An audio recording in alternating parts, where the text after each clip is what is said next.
दोस्तों,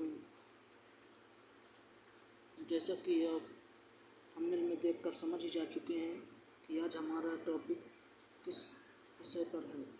आज मैं आपको विज्ञान के टॉप 20 क्वेश्चन कराऊंगा जो आने वाले एग्ज़ाम में आपके लिए बहुत ही हेल्पफुल रहेंगे। तो बिना समय वेस्ट किए चलिए हम चलते हैं अपने क्वेश्चंस की ओर। देखिए, पहला क्वेश्चन है, निम्न में बैक्टीरिया से फैलने वाला रोग कौन सा है? इसका आंसर आप कमेंट सेक्शन में दीजिए। बैक्टीरिया से फैलने वाला रोग कौन सा है? देखिए, ऑप्शन है चेचक, तपेदिक, मम्स, पीलिया। तो इस क्वेश्चन का सही जवाब होगा तपेदिक। तपेदिक को हम टीबी बोलते हैं। तपेदिक को कहते हैं टीबी।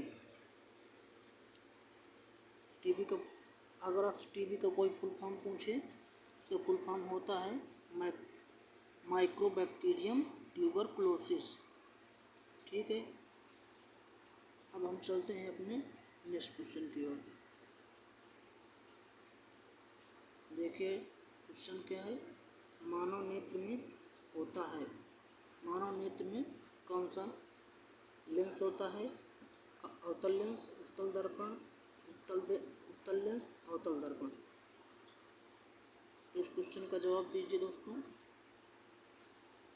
देखिए, हम इसमें ऑप्शन एलिमिनेट करके इस क्वेश्चन का आंसर देखेंगे। देखिए, नेत्र में दर्पण नहीं होता। दर्पण का कार्य क्या होता है?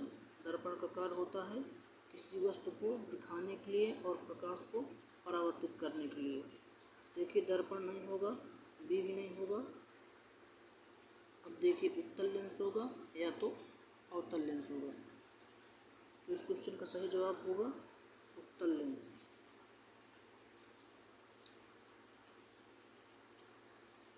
उत्तल लेंस क्या करता है? उत्तल लेंस लचीला उभयोत्तल होता है। उभयोत्तल से मतलब है दोनों ओर उभरा हुआ होता है, जो प्रकाश को रेटिना पर केंद्रित करता है और वहीं पर प्रतिबिंब बनता है जिससे मनुष्य को दिखाई देता है। चलिए दोस्तों, नेक्स्ट क्वेश्चन की ओर बढ़ते हैं। तेज प्रकाश में पुतली का आकार कैसे हो जाता है? तेज प्रकाश में पुतली का आकार कैसा हो जाता है? ऑप्शन है बड़ा हो जाएगा, छोटा हो जाता है, कोई परिवर्तन नहीं है, इनमें से कोई नहीं। इस क्वेश्चन का जवाब कमेंट सेक्शन में दीजिए दोस्तों। देखिए, तेज प्रकाश आने पर क्या होता है? पुतली का आकार क्या हो जाता है? छोटा हो जाता है। देखिए, आप देखे होंगे जब आप छाया में रहते हैं और अचानक धूप में जाते हैं तो आपकी आंखें बंद होने लगती हैं। वो पुतली का ही कार्य है कि आप जब ज़्यादा प्रकाश अचानक आपकी आंखों में जाता है तो प्रकाश को एडजस्ट करने के लिए बंद होने लगती है, और आप जब भी कभी अंधेरे में जाएंगे तो ऑटोमेटिक पुतली का आकार बड़ा हो जाएगा, आंखें खुल जाती हैं। ठीक है दोस्तों, बढ़ते हैं नए क्वेश्चन की ओर। मोटर गाड़ी के चालक के सामने लगा रहता है अवतल दर्पण, समतल दर्पण, उत्तल दर्पण या तो अन्य। इनमें सही जवाब दीजिए दोस्तों, क्या होगा?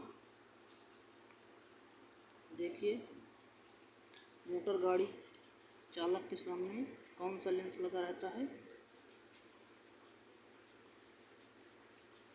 आंसर दीजिए इसका। तो इसका सही जवाब होगा, चालक के पास कौन सा लेंस लगा रहता है? ड्राइवर के पास ये लगा रहता है उत्तल दर्पण। इसका सही जवाब हो जाएगा उत्तल दर्पण। ये कैसा होता है? ये सीधा और छोटा प्रतिबिंब बनाता है। ये बहुत बड़े आकार को बहुत छोटे ही आकार में दिखाता है और बहुत दूर की वस्तु को बहुत पास दिखाता है। चलिए दोस्तों, बढ़ते हैं नेक्स्ट क्वेश्चन की ओर। दर्पण की चौड़ाई को दर्पण का क्या कहते हैं? दर्पण की चौड़ाई को दर्पण का क्या कहते हैं? ऑप्शन देख लेते हैं। फोकस कहते हैं, ध्रुव कहते हैं, द्वारक कहते हैं, इनमें से कोई नहीं। इस इस क्वेश्चन का आंसर दीजिए। दर्पण की चौड़ाई को दर्पण का क्या कहते हैं? तो इसका सही जवाब होगा द्वारक कहते हैं। इसका जो सही जवाब होगा द्वारक। ये परावर्तक सतह का वह भाग होता है जो प्रकाश को परावर्तित करता है। देखिए दोस्तों, अगर आपको हमारा वीडियो पसंद आ रहा है, अगर आपको कंटेंट यूजफुल लग रहा है, तो आप हमारे चैनल को सब्सक्राइब कर सकते हैं और बेल आइकन को प्रेस कर लीजिए, ताकि जब भी हम कोई नया वीडियो अपलोड करते हैं तो आपके पास तुरंत ही उस वीडियो का लिंक पहुंच जाए। देखिए, फोकस और फोकस दूरी में अंतर है। हम आपको एक छोटी सी जानकारी दे देते हैं। फोकस दूरी एक बराबर क्या होता है फार्मूला? r/2। मतलब फोकस दूरी r क्या होता है? वक्रता त्रिज्या। फोकस दूरी वक्रता त्रिज्या की क्या होती है? आधी होती है। देखिए दोस्तों, जो इम्पोर्टेंट है उसको हम ऑप्शन से देखते चलेंगे। नेक्स्ट क्वेश्चन की ओर बढ़ते हैं। आँखों में प्रवेश करने वाले प्रकाश की मात्रा को कौन नियंत्रित करता है? देखिए, अभी हम ये क्वेश्चन कर चुके हैं। उसी क्वेश्चन को ये घुमाकर एग्जामिनर हमसे पूछना चाह रहा है। देखिए, आँख में प्रवेश करने वाली प्रकाश की मात्रा को कौन नियंत्रित करता है? ऑप्शन हैं परितारिका, पुतली, लेंस, पच्छादी पेशियाँ। दोस्तों, इस क्वेश्चन कमेंट सेक्शन में आंसर दीजिए। इस क्वेश्चन का आंसर हो जाएगा पुतली। क्या हो जाएगा? आंसर हो जाएगा पुतली। पुतली को हम क्या बोलते हैं? अंग्रेजी में पुतली को बोलते हैं प्यूपिल बोलते हैं। ये प्रकाश की मात्रा को नियंत्रित करती है। ठीक है दोस्तों, और ये जो परितारिका होती है ये क्या होता है? देखिए, मान लीजिए हमारा आँख है और देखिए हम कोशिश कर रहे हैं बनाने की। ये मान लीजिए आँख है, जो यहाँ वाला भाग होता है, देखिए दोस्तों, ये रंगीन सा भाग होता है हमारी आँख में। ये इसको क्या बोलते हैं? ये होता है आइरिस। इसको बोलते हैं आइरिस। ये देखिए रंगीन मांसपेशियों का बना होता है। और दोस्तों, ये वाला जो भाग होता है अंदर वाला, इसी को बोलते हैं प्यूपिल। ये वाले भाग को या पुतली बोलते हैं। ये हमारे आँख में प्रकाश की मात्रा को नियंत्रित करता है। ठीक है दोस्तों, बढ़ते हैं नेक्स्ट क्वेश्चन की ओर। कौन सी धातु जल के साथ अभिक्रिया करती है?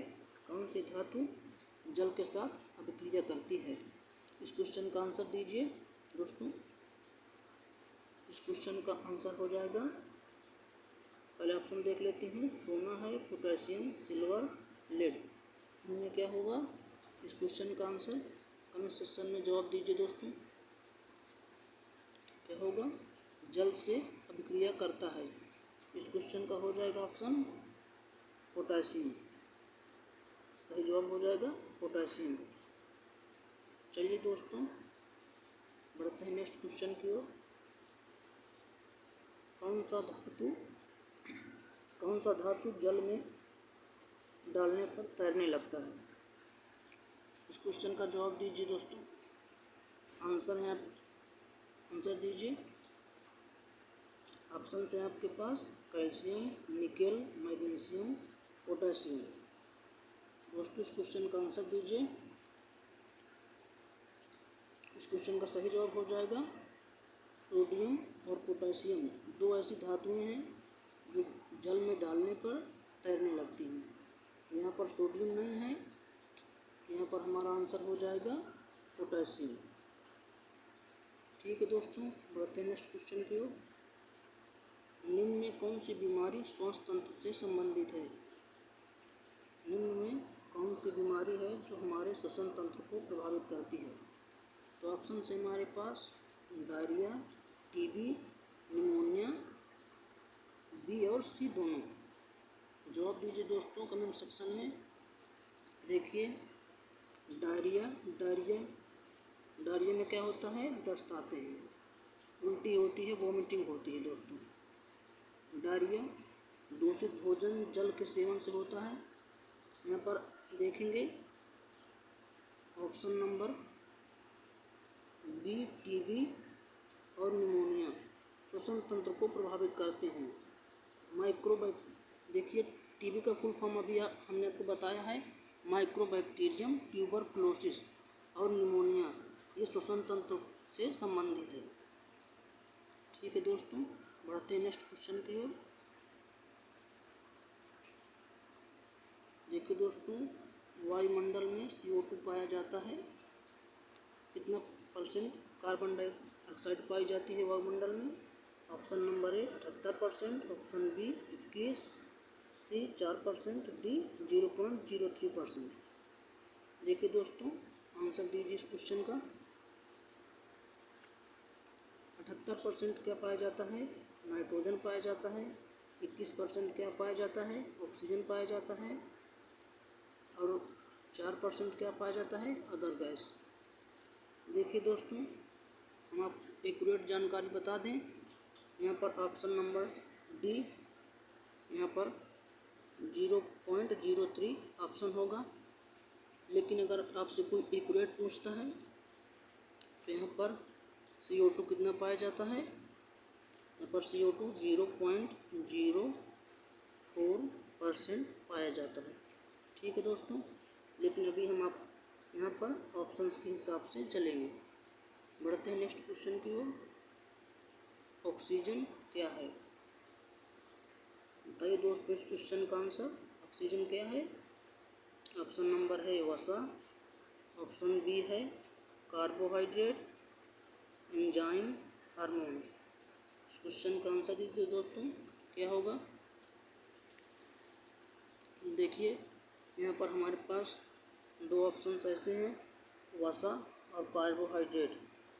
इनमें वसा और कार्बोहाइड्रेट दोनों में पाया जाता है, लेकिन यहाँ पर कार्बोहाइड्रेट सही जवाब होगा, एक्यूरेट है। वसा में भी पाया जाता है, लेकिन कार्बोहाइड्रेट में हाइड्रोजन और ऑक्सीजन का अनुपात 2:1 होता है।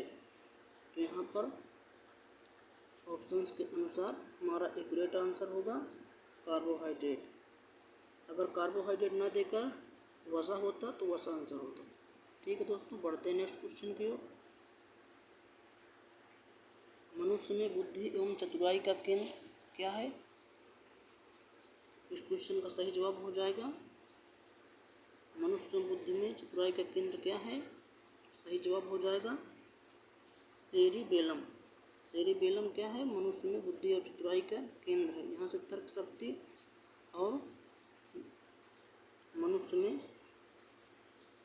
सोचने की क्षमता का यहीं से विकास होता है।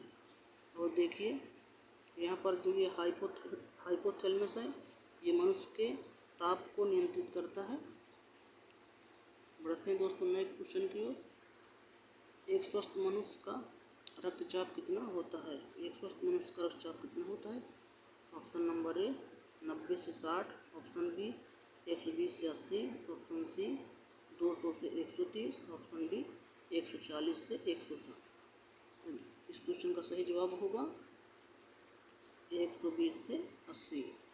क्या जवाब हो जाएगा दोस्तों?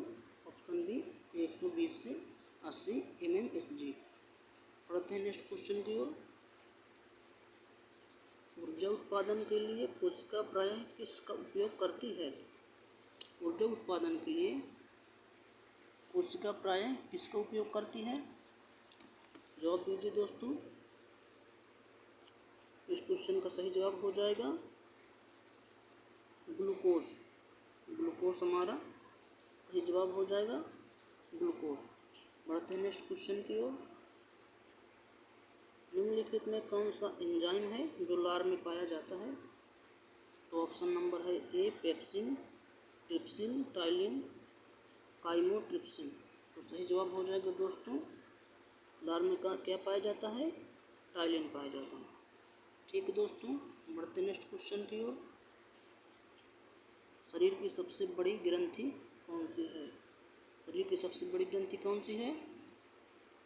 ऑप्शंस हैं लार ग्रंथि, थायराइड ग्रंथि, यकृत ग्रंथि, अग्नाशय। हाँ सॉरी दोस्तों, अमाशय। इस क्वेश्चन का सही जवाब हो जाएगा यकृत। यकृत को क्या कहते हैं? लीवर बोलते हैं। यकृत को क्या बोलते हैं दोस्तों? लीवर। और अगर आपसे पूछ दे लीवर का भार कितना होता है, उसका भार होता है 1.5 kg। ठीक है दोस्तों, बढ़ते हैं इस क्वेश्चन की ओर।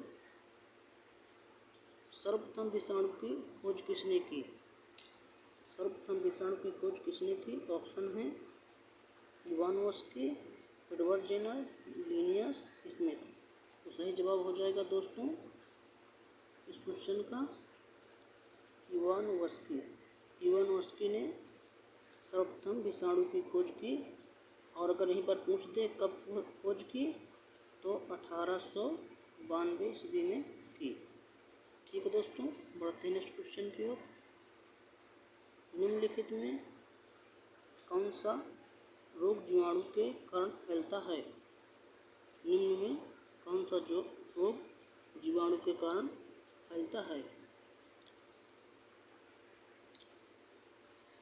सही जवाब दोस्तों कमेंट सेक्शन में कीजिए। देखिए, जीवाणु से फैलने वाले रोग हम कुछ बता देते हैं। हैजा, टाइफाइड, टीबी, निमोनिया, प्लेग, ये जीवाणु से फैलने वाले रोग हैं। देखिए दोस्तों, इस क्वेश्चन का सही जवाब हो जाएगा इनमें से सभी। देखिए दोस्तों, बढ़ते नेक्स्ट क्वेश्चन की ओर।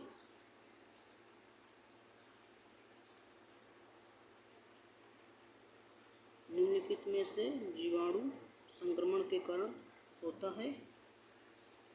ये सभी, ये हो गया क्वेश्चन।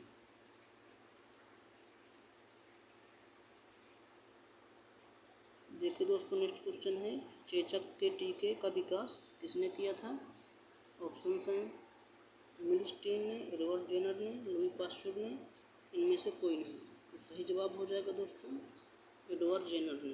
एडवर्ड जेनर ने चेचक के टीके की खोज की थी। और लुई पास्चर ने क्या किया था दोस्तों? उसने रेबीज के टीके की खोज किया था। और कब किया था? 1885 ईस्वी में। बढ़ते हैं नेक्स्ट क्वेश्चन की ओर दोस्तों। निम्नलिखित में किसके द्वारा दूध खट्टा हो जाता है? तो दूध किसके कारण खट्टा हो जाता है दोस्तों? तो इस क्वेश्चन का जवाब दोस्तों आप कमेंट सेक्शन में दीजिए। बढ़ते हैं नेक्स्ट क्वेश्चन की ओर। देखिए दोस्तों, आज हमने आपको साइंस के टॉप 20 मोस्ट इम्पोर्टेंट क्वेश्चन कराए हैं। अगर आपको हमारा ये वीडियो पसंद आए तो चैनल को सब्सक्राइब कर लीजिए, कमेंट करिए कि हम आपको किस टॉपिक में वीडियो प्रोवाइड करें। जय हिंद दोस्तों, जय हिंद।